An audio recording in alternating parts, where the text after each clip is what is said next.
So let's talk about how stupid they really are. Let's talk about um, high-level politicians, high-level civil servants, and high-level people working in the central bank, like the Bank of England.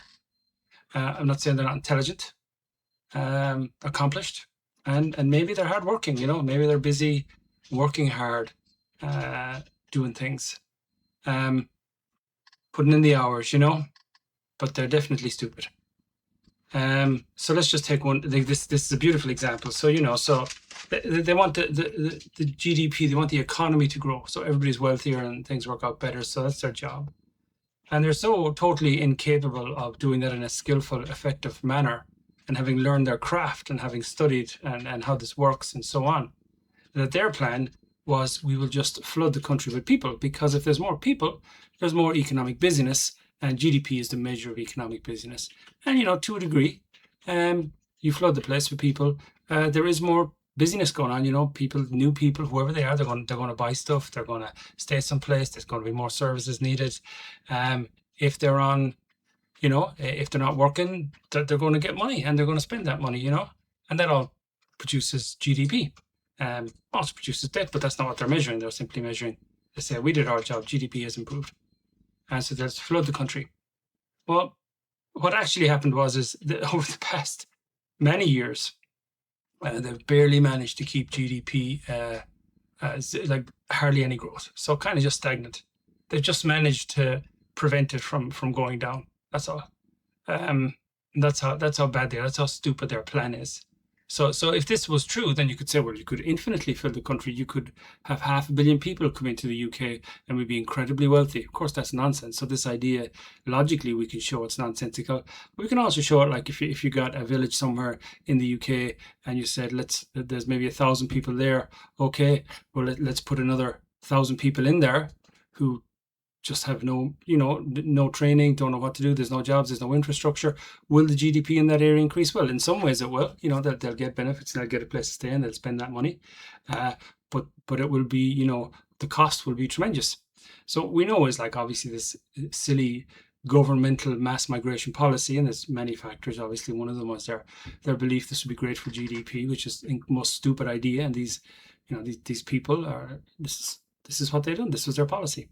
And so we know that it creates a low trust society. We know that when you need that many people coming in, it's not going to be the people with jobs and that are doing steady or coming from okay countries.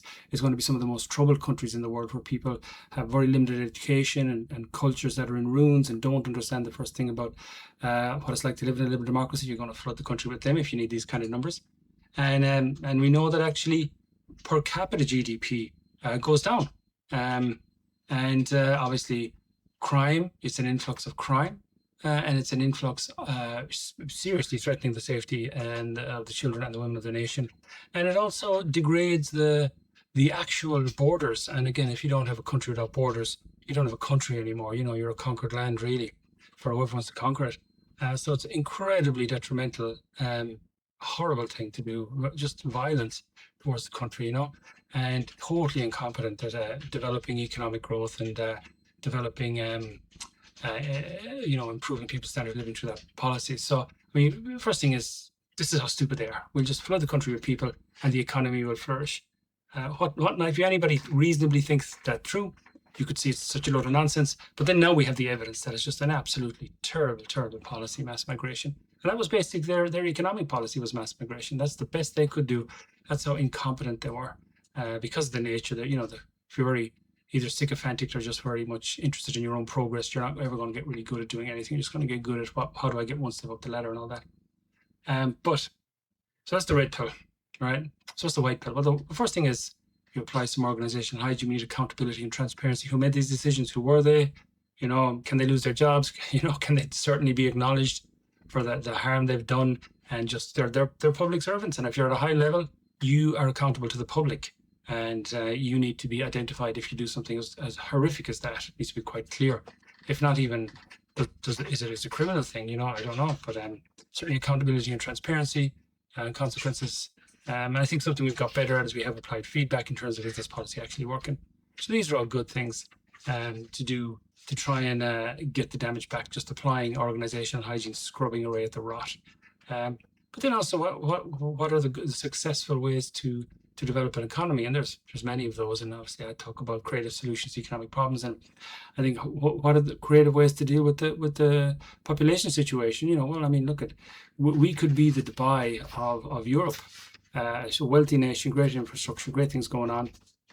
And if we need people to work, they can come in, they can work, they can make great money, and they can contribute to society, and they can learn about this wonderful society.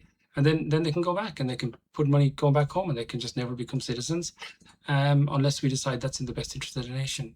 Very simple policy. You can have as many workers as you want. Everybody benefits. And it's a good system, protects the nation. Of course, ultimately, the solution is a spread of liberal democracy with as many white pills. But I just think that's an example of how ridiculously stupid, how the rot that sets in when you don't have transparency and accountability and feedback operate. And these people have no integrity, and they have no moral intellectual courage. And these are all aspects of organizational hygiene. And it's just to see how bad it gets in their absence. And of course, we also know the pre-selection thing, that as these systems do get start to rot and become rancid, good people don't want to be a part of it. So just a little bit of throwing the red pill in there. Here's a